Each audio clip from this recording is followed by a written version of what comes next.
എന്റെയൊക്കെ മുതുമുത്തച്ഛന്മാരുടെ കാലത്ത് നടന്ന സംഭവം ഇത്. അന്ന് ഈ കുന്നിന്റെ ഒരു ആറിലക്കുന്നല്ല.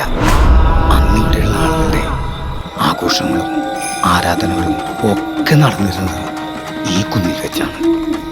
അന്ന് ഇവിടെയുള്ളവർക്ക് ഇതൊരു സ്വർഗം തന്നെയായിരുന്നു സാറേ. പക്ഷെ ഇപ്പോ അതൊരു നരകമാണ്. ഒരൊറ്റ വാക്കി പറഞ്ഞ പ്രേതങ്ങളുടെ താഴ്വര.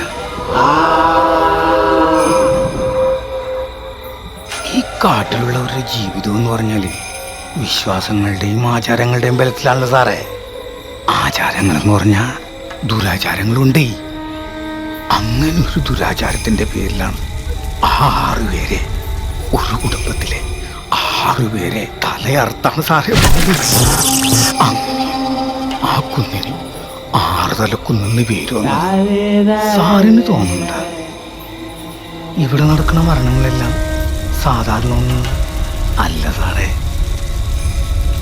അതിന് പിന്നിൽ അവരാണ്. ആ 6 പേര്.